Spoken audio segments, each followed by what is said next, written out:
Toute personne rêve d'être un Al-Amin.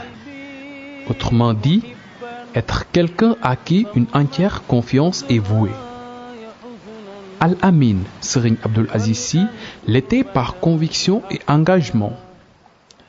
De junior à Al-Amin, comme l'appelaient affectueusement ses proches, il a eu à œuvrer durant toute son existence pour le bien de l'islam à travers la Taïcha Tidjaniya, pour laquelle son amour dépassa la limite de ses attentes.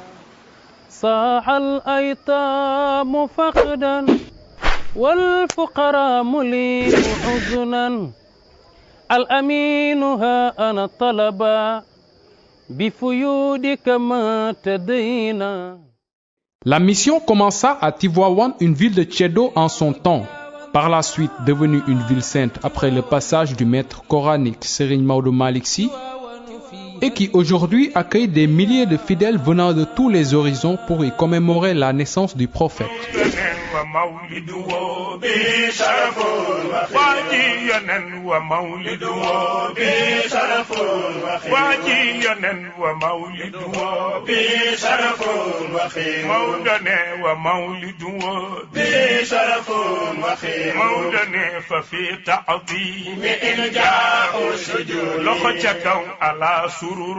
الملوك العاجف مودني ونجم الكفر مودني ونازعتي طيور كذا وخاجيا لحنان يكون رضا القتيل وين لسان القدر قد نادى جهارا وين به اختصار حليمتنا وين Sa responsabilité dans les affaires de la gestion de la cité religieuse à Tivaouane remonte dès l'âge de 16 ans,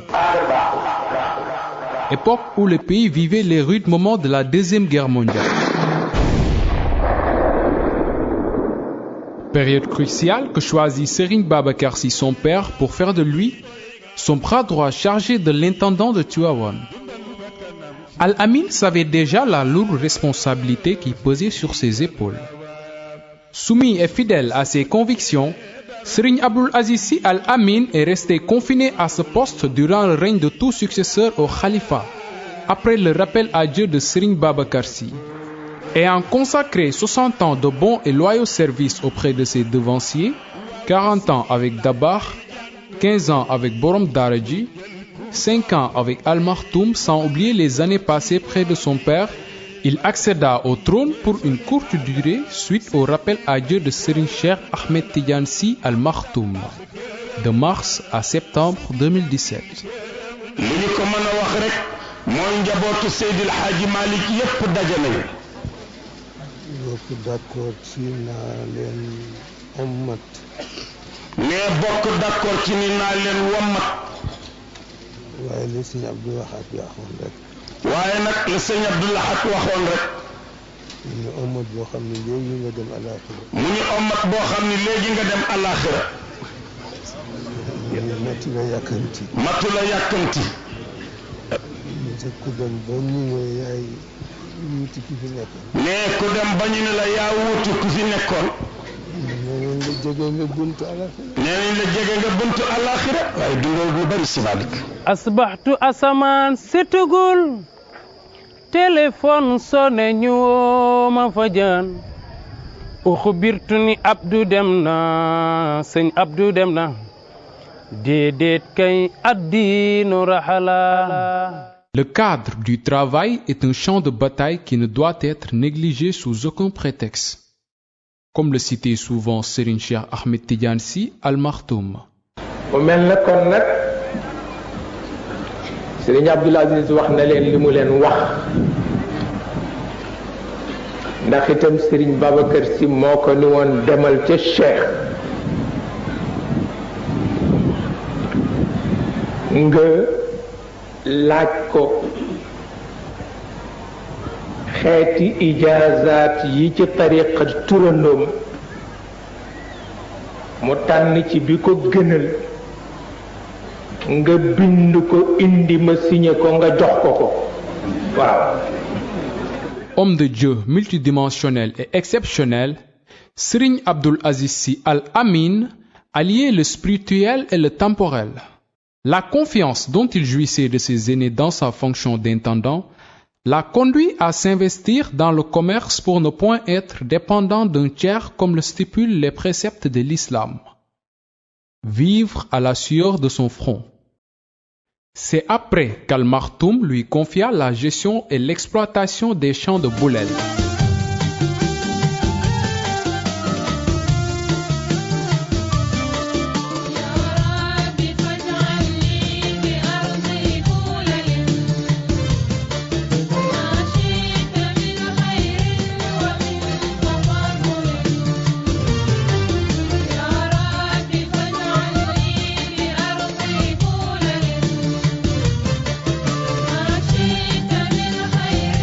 En 1965 la ñu ñëw gor bi tudde ko dëkk bi ci boppam ñu tudde ko Médina Boulel moo tax Serigne Abdou jiwu bi mu dugaloon ci biir suuf fekk ko fi moom moo ko fekk ci biir suuf. Son expansion atteignit les villages environnants en peu de temps. La production des champs a franchi le seuil de rentabilité d'une exploitation agricole traditionnelle, pour devenir un espace très productif avec l'utilisation de matériel et d'équipements modernes.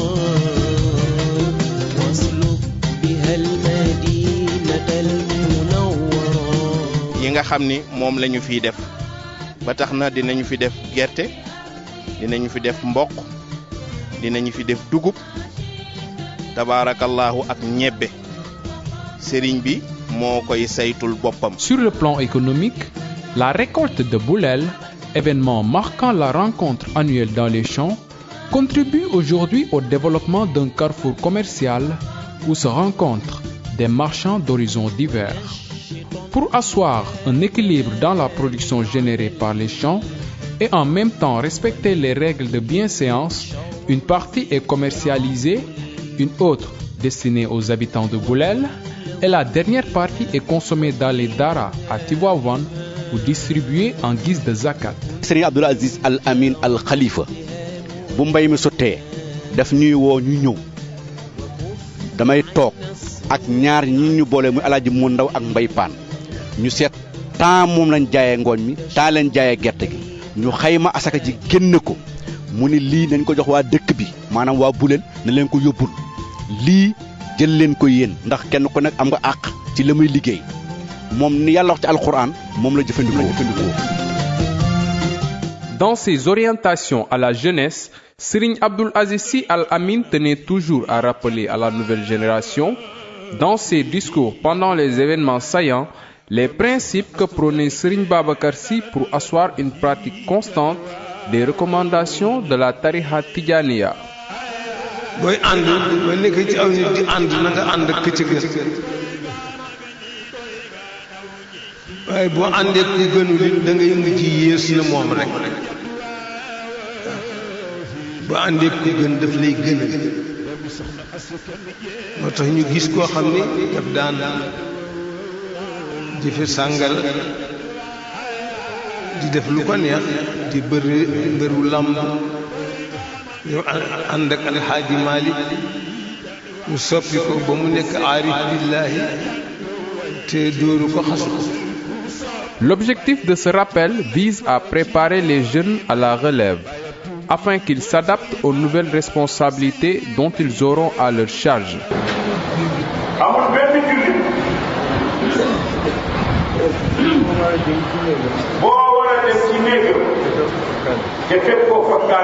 Il s'agit d'être constant dans la pratique de la religion, de respecter scrupuleusement à la lettre les recommandations de la tariqa,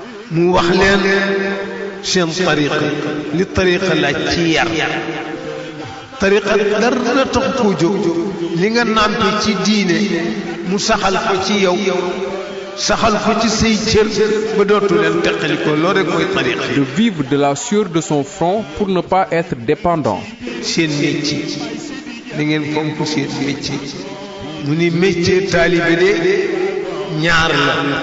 mbay ak commerce. Développer le sens de l'organisation par adhérence dans les associations culturelles, telles que les daïras, afin d'être assidus aux différents rendez-vous événementiels de la tariqa à Tivaouane.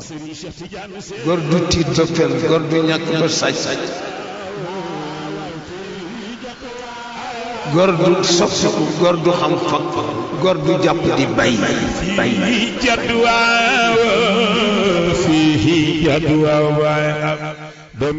Le temporel et la spiritualité au Sénégal cohabitent depuis fort longtemps dans une parfaite harmonie, permettant au pays d'avoir une stabilité sociale et religieuse. C'est ainsi que le pouvoir et les foyers religieux se complètent, tout en exerçant librement leur pouvoir sans aucune ingérence négative. xam taxawaayam xam itam gëm yàlla ak njàmbaar.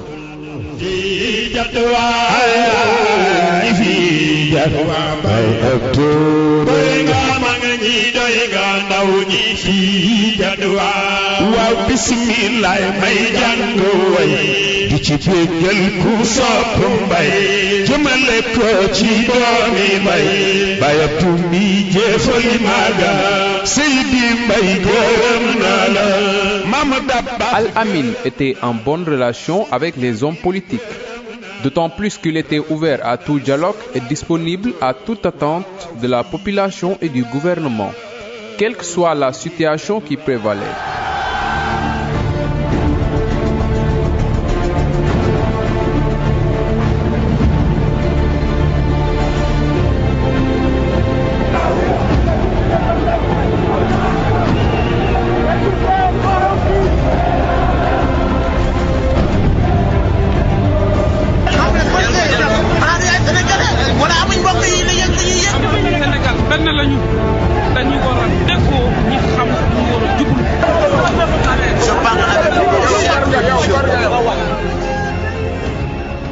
Il intervenait très souvent comme le faisait Dabakh pour calmer les esprits pendant les moments de crise scolaire ou syndicale avec le gouvernement.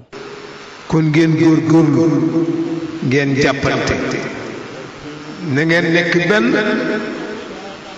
yéen njabootu Sénégal yéen ndawi Sénégal yéen ndawi tarixa yi ngeen bokk benn programme de travail pour def lu baax am lu baax saxal lu baax.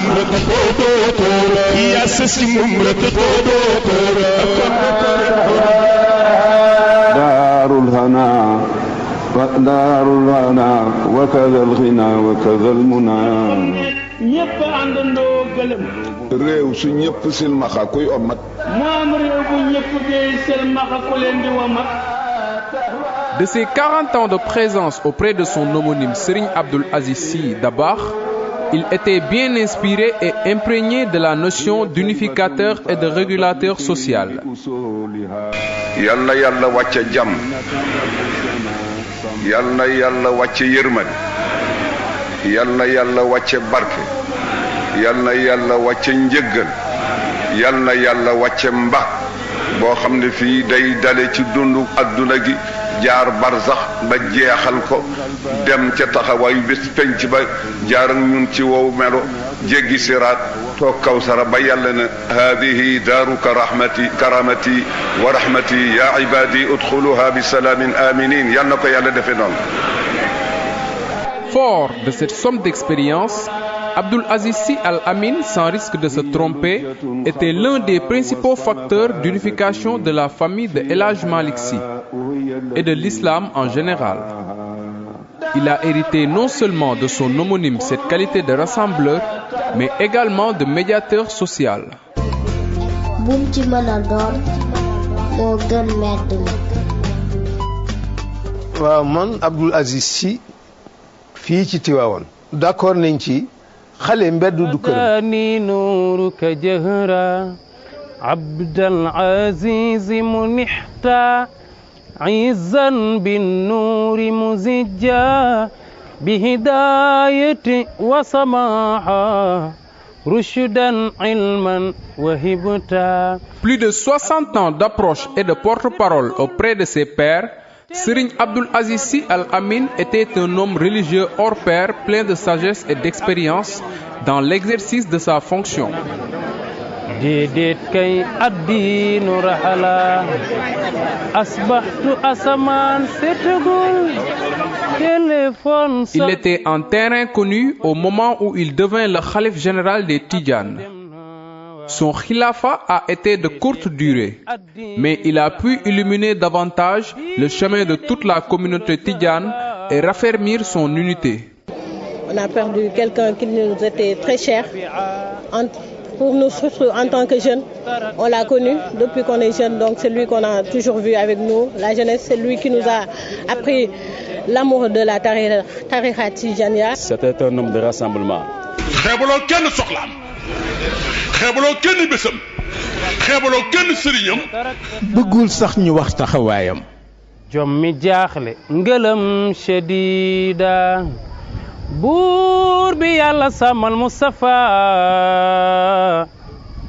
sàmm Sidi Ahmad dëgëral Papa Khalifa mooy taawu Abdou Al Amin dem na Papa Malik moo woonu Abdou buur bi yàlla sàmmal Mustafa sàmm Sidi Ahmad dëgëral Papa Khalifa mi taawu Abdou Al Amin dem na soxna Faat Si mooy caatu Abdou ya Cheikhi Mustafa sabra la ta'dar la ta'dar la ta'dar bul tiit taxawal taxawaayu baay ba dina baaxe foo gesto billahi doo wet wa salaatullahi salaama على النبي رسوله آله وصحبه كرما هم أنجم